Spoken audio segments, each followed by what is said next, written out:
अस्सलाम वालेकुम जी। उम्मीद करते हैं आप प्लीज़ होंगे। अल्लाह पाक आपको खैर आफियत से रखे।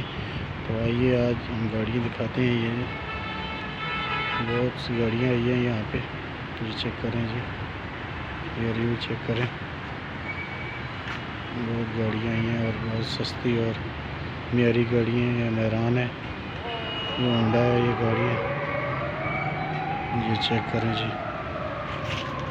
ये सेंट्रो है, ये चेक करें। देखिए गाड़ी बहुत खूबसूरत गाड़ी है। 9,80,000 रुपया मालिक कह रहे हैं। चेक करें ये गाड़ी भी सेंट्रो है, 2006 मॉडल है, एग्जेक्टिव है, नया इंजन हुआ है बिल्कुल। और टायर भी इसके 0 मीटर लगे हुए हैं, रिम लगे हुए हैं, एसी वर्किंग है, सीएनजी लगी हुई है इसमें और पोजीशन भी इसकी बहुत ज़बरदस्त है। ये देखें खान मोटर में ये गाड़ी आई है, बाहर से तकरीबन ज़्यादा जेन्युइन है ये गाड़ी, अंदर से फुल सील बाई सील है। तो हमारे चैनल को सब्सक्राइब करें, शेयर करें ताकि हर जो नई वीडियो आप तक पहुंच सकें। खान मोटर को सब्सक्राइब करें जी,